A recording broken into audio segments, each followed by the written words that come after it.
صحیح بخاری حدیث نمبر 96۔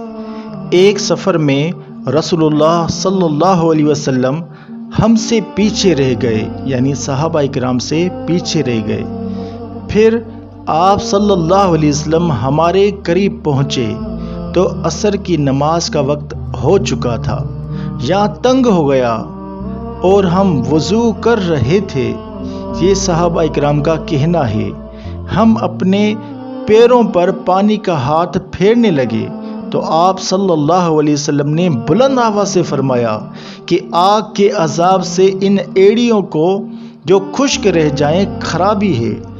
یہ 2 مرتبہ فرمایا یا 3 مرتبہ فرمایا، مطلب وضو کرتے وقت پاؤں خشک نہ رہ جائیں۔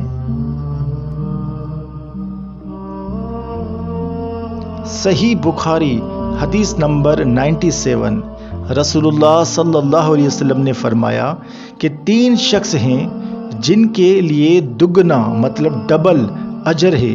ایک وہ جو اہل کتاب سے ہو اور اپنے نبی پر اور محمد صلی اللہ تعالی علیہ وسلم پر ایمان لائے، اور دوسرا وہ غلام جو اپنے آقا اور اللہ دونوں کا حق ادا کرے، اور تیسرے وہ آدمی جس کے پاس کوئی لونڈی ہو یعنی غلام ہو، جس سے شب باشی کرتا ہے، اور اسے تربیت دے تو اچھی تربیت دے، تعلیم دے تو عمدہ تعلیم دے، پھر اسے آزاد کر کے اس سے نکاح کر لے تو اس کے لیے دگنا مطلب ڈبل اجر ہے۔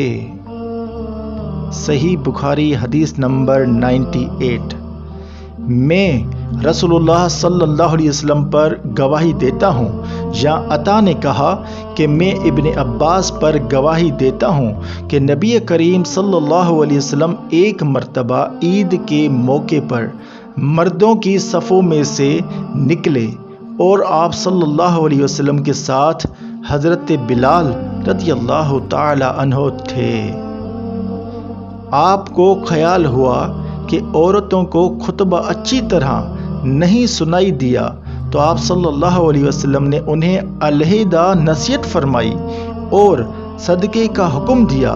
یہ بات سن کر کوئی عورت بالی، کوئی عورت انگوٹھی ڈالنے لگی، اور حضرت بلال رضی اللہ تعالی عنہ کپڑے کے دامن میں یہ چیزیں لینے لگے۔ صحیح بخاری حدیث نمبر 99۔ انہوں نے عرض کیا، یا رسول اللہ، قیامت کے دن آپ صلی اللہ علیہ وسلم کی شفاعت سے سب سے زیادہ سعادت کسے ملے گی؟ تو رسول اللہ صلی اللہ علیہ وسلم نے فرمایا، اے ابو ہریرہ رضی اللہ تعالی عنہ، مجھے یقین تھا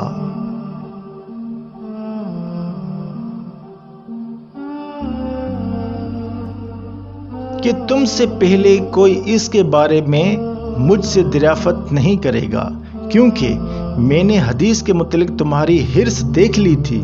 سنو، قیامت میں سب سے زیادہ فیضیاب میری شفاعت سے وہ شخص ہوگا جو سچے دل سے یا سچی نیت سے یا سچے جی سے کہے لا الہ الا اللہ محمد رسول اللہ، مطلب کلمہ پڑھنے والا شخص۔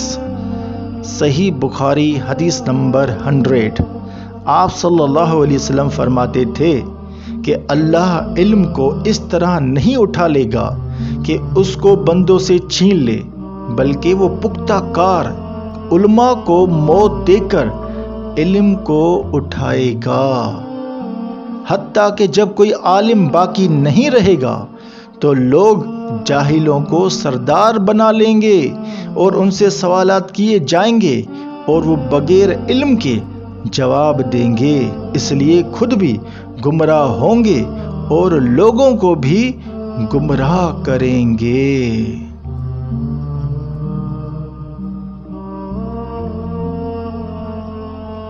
ویڈیو دیکھنے کے لیے شکریہ۔ ویڈیو شیئر لازمی کیا کریں اور ثواب کمائیں انشاءاللہ عز و جل۔